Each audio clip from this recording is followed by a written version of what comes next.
Hello friends, welcome to our channel. जैसे कि आप लोगों को सामने देख के पता लग ही गया होगा कि आज मैं आप लोगों को क्या पढ़ाने वाली हूँ। ये है हमारा सीटेट का पेपर 4 मैथमेटिक्स। मैथमेटिक्स के कॉन्सेप्ट नहीं, आज हम पढ़ेंगे पेडागोजी, मैथमेटिक्स की पेडागोजी। स्टूडेंट्स, आज हम इस वीडियो में पेडागोजी के स्टेप बाय स्टेप्स हम स्टडी करेंगे। ठीक है, उससे पहले मैं आप लोगों से ये बोलना चाहती हूँ कि please like share and subscribe my channel. Please subscribe. अगर आप लोगों को ये वीडियो 1% भी हेल्प करती है तो साथ के साथ सब्सक्राइब कर दें, जिससे कि आप लोगों को कंटेंट मिले, मुझे मोटिवेशन मिले। लोगों को पता ही है कि सीटेट के एग्ज़ाम फॉर्म भरे जा रहे हैं। अब आने वाले दिसंबर और जनवरी में एग्ज़ाम्स भी हो जाएंगे, तो हमें एग्ज़ाम्स के लिए अपनी बेस्ट प्रिपरेशन करनी है। और जैसे कि आप लोग देख सकते हैं कि मैं भी आप लोगों की कंप्लीट हेल्प करूंगी जितनी हो सकती है।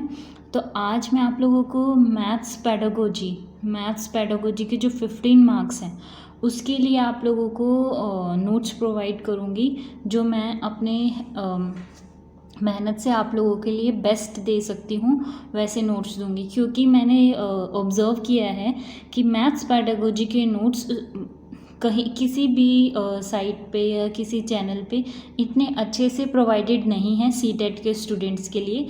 तो मैं एक पूरा ऐसा फॉर्मेट तैयार करना चाहती हूँ। पहले तो कॉन्सेप्ट फिर उसके बाद आपके लिए क्वेश्चंस भी लाऊंगी। तो मैथ्स पेडागोजी पे हम लोग अभी आने वाले कुछ 5 से 7 वीडियो में हम लोग मैथ्स पेडागोजी कवर करेंगे।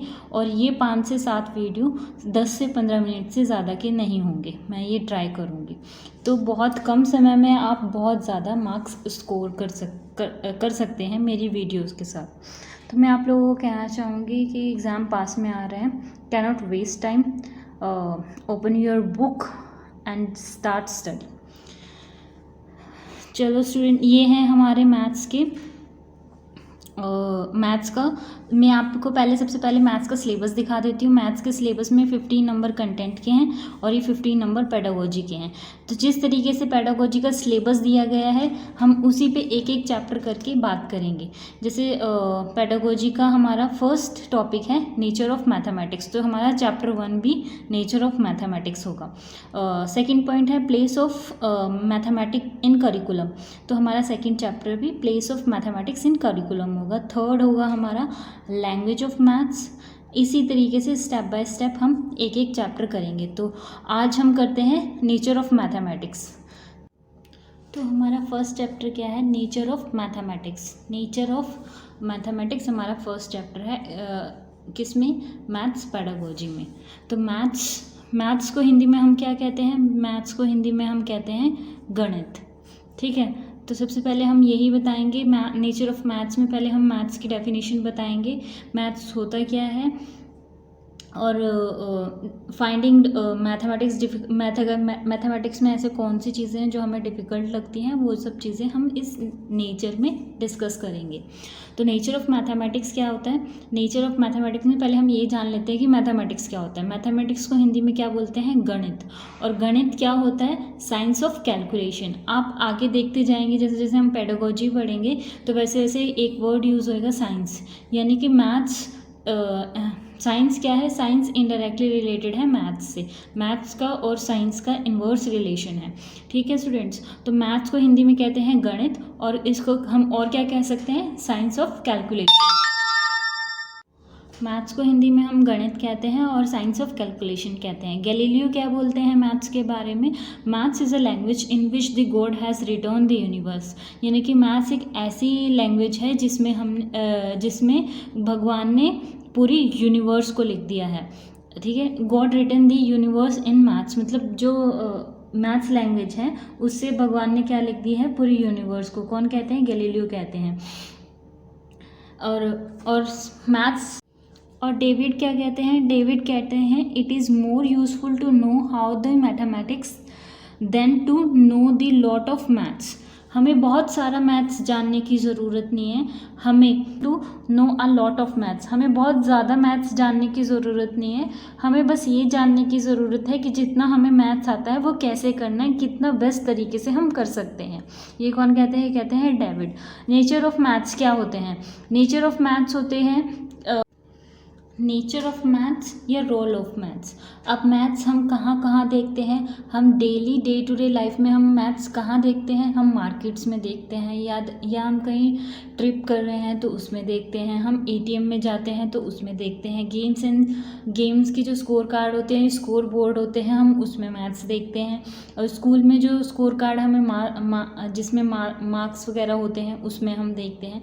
डेली लाइफ में मार्केट में हम कैसे देखते हैं मैथ्स, जैसे कि हम सब्जी लेने गए, दूध लेने गए, कुछ भी सामान मार्केट से परचेज करने गए तो उसमें हमें मैथ्स की ज़रूरत होती है कि हमें 1 लीटर दूध इतने का मिलेगा, 2 लीटर दूध के लिए हमें अगर 1 लीटर दूध 10 रुपये का मिल रहा है तो 2 लीटर दूध हमें 20 रुपये का मिलेगा।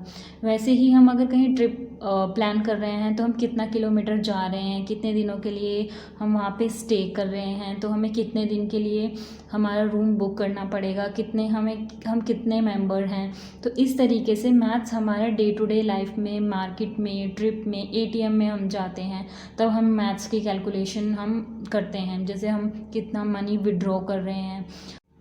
चलिए आगे बढ़ते हैं। Reasons of finding maths difficulty, मतलब मैथ्स में लोगों को डिफ़िकल्टी क्यों आती है, इसका रीज़न हम फाइंड करते हैं।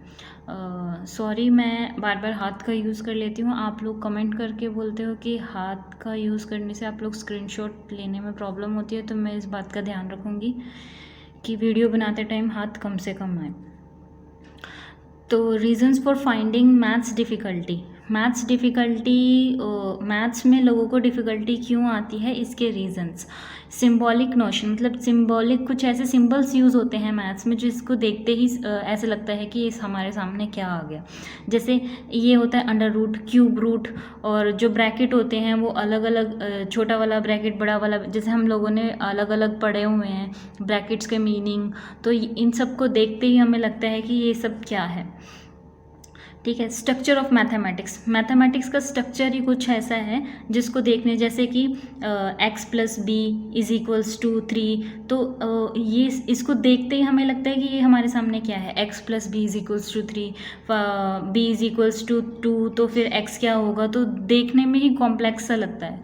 तो स्ट्रक्चर ऑफ मैथमेटिक्स। तीसरा रीज़न है हमारा bad teacher and classroom experiences. Bad teacher, आप लोग सभी मानेंगे ये चीज़ तो, कि अगर हमारा टीचर किसी सब्जेक्ट में हमारा अच्छा नहीं है, बैड टीचर है, मतलब कि वो जो समझाता है वो बच्चों तक पहुंच नहीं पाता, या फिर वो थोड़ा रूड है जिसके डर की वजह से स्टूडेंट्स प्रॉब्लम नहीं पूछ पाते, तो आपको नो डाउट कि वो सब्जेक्ट हमारा वीक होगा ही होगा। तो बैड टीचर और क्लासरूम एक्सपीरियंस भी हमारा मैथ्स डिफ़िकल्टी को इंक्रीज़ करता है। ऐसे ही आप लोगों के बचपन में कोई ना कोई ऐसे टीचर रहा होगा या कुछ ऐसा कि जो आप लोगों को थोड़ा रूड लगता होगा, या फिर जिससे आप प्रॉब्लम नहीं पूछ पाते होंगे, तो वो सब्जेक्ट आपका थोड़ा वीक ऑटोमेटिकली वीक हो जाता है। आगे बढ़ते हैं, चलिए। तो अगली चीज़ हमारी क्या आती है, what is math. Math is a science, और हम लोगों ने पीछे अभी पढ़ा था मैथ्स क्या है हमारा, maths is a science of calculation. ठीक है स्टूडेंट्स। चौथी चीज़ हमारी क्या आ जाती है, कैरेक्टरिस्टिक्स ऑफ मैथ्स। ठीक है।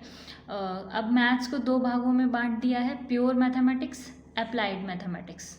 ठीक है। ये क्या है हमारे categories of maths. Categories of maths क्या है, pure mathematics and applied mathematics. Pure mathematics कौन सा होता है, प्योर मैथमेटिक्स होते हैं जैसे हमारे फॉर्मूले, थ्योरीज, या फिर हमारे थ्योरम्स, या हमारा बेसिक मैथ्स, A+, सब्ट्रैक्शन, ये वाला, या हमारे कॉन्सेप्ट्स जैसे कि A+B का होल स्क्वायर, A²+B², ये वाला, algorithm, geometry, modern math, analysis, number system, ये सब हमारा क्या आता है प्योर मैथ्स में।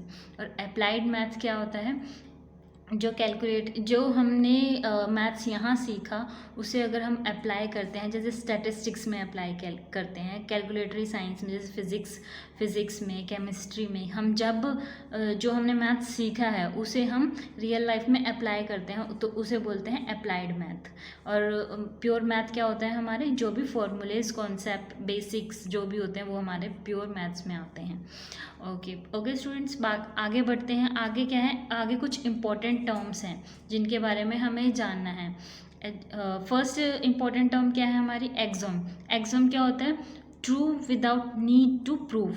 यानी कि एग्जाम्पल हमने दिया a+b तो b+a। अगर हम बोलते हैं 2+3 5 है तो फिर 3+2 भी 5 ही होगा, तो इसे हमें प्रूव करने की ज़रूरत नहीं है, ये ट्रू है, ठीक है। और सेकेंड ये क्या होता है हमारा, ये होता है हमारे एग्जाम्स। और आगे क्या हमारा नेक्स्ट हमारा आता है कंजक्टर्स। कंजक्टर्स क्या होते हैं, believe to be true but have not to be prove to be true. मतलब हम मानते हैं कि ये ट्रू है और ये फॉल्स भी हो सकता है, क्योंकि ये अभी तक प्रूव नहीं हुआ है। ये क्या हो सकता है, ये ट्रू भी हो सकता है, ये फॉल्स भी हो सकता है। अभी इसका कुछ हमारे पास स्पेसिफिक हमने थ्योरम से या किसी चीज़ से इसको प्रूव नहीं किया है। और जिस कंजक्टर को हम थ्योरम से प्रूव कर देते हैं, हैंस प्रूव्ड हो जाता है, तो वो तो है हमारे थ्योरम्स, ठीक है। जो हम पूरी डेफिनेशंस के साथ लिखते हैं ना लास्ट में, since this is equal to this hence proved, तो वो हमारे क्या हो जाते हैं, थ्योरम्स। आई होप कि आप लोगों ने क्लास 10th या क्लास 12 तक मैथ्स पढ़ा होगा, तो उसमें हमने कई सारे थ्योरम्स प्रूव करके दिखाए हैं। तो वैसे ही जब वो प्रूव्ड हो जाते हैं तो वो हो जाते हैं थ्योरम, और जब वो प्रूव नहीं होते, वो ट्रू भी हो सकते हैं, फॉल्स भी हो सकते हैं, तो वो क्या होते हैं हमारे कंजक्टर्स। मतलब कि कुछ एग्जाम्पल्स होते हैं, हमें इक्वेशन दे दी जाती है और पूछते हैं, जैसे कि कुछ इक्वेशन दे दी x + y = 3 करके, और लास्ट में अगर ऑप्शन में लास्ट में बोल जाते हैं क्या y हमारा इतना होगा, तो अभी हमने करके नहीं देखा ना वो चीज़। जब तक हमने करके नहीं देखा, लास्ट में प्रूव नहीं किया, तब तक हम नहीं कह सकते। वो y = 2 भी आ सकता है, y = 3 भी आ सकता है। तो जब वो लास्ट में प्रूव हो जाए तो वो हमारे थ्योरम्स बन जाते हैं। तो ये था हमारा first chapter, nature of mathematics. I hope आप लोगों को समझ आया होगा। तो नेक्स्ट चैप्टर है हमारा, नेक्स्ट चैप्टर हम लाएंगे place of mathematics in curriculum, जो हमारा सिलेबस के अकॉर्डिंग, हम लोग मैथ्स पेडागोजी का सिलेबस के अकॉर्डिंग चल रहे हैं, 1 by 1 चैप्टर करेंगे। तो उसके अकॉर्डिंग हमने आज फर्स्ट चैप्टर किया है नेचर ऑफ मैथमेटिक्स। तो मैं जल्दी ही अपनी मैथ्स पेडागोजी की दूसरी वीडियो आपके सामने लाऊंगी, place of mathematics in curriculum. इस तरीके से हम लोग आगे मैथ्स पढ़ते रहेंगे। अगर आप लोगों को इस वीडियो से अगर थोड़ी भी हेल्प मिलती है तो please like, share and subscribe my channel, please, ताकि आप लोगों को नोटिफिकेशन मिलती रहे, मुझे मोटिवेशन मिलता रहे। आप लोगों को जैसे ही कोई भी वीडियो को देखते हैं, साथ ही चैनल सब्सक्राइब करें, वीडियो को लाइक करें, ताकि मैं आप लोगों के लिए जल्दी से जल्दी और नई वीडियोज़ लाऊँ और आप लोगों को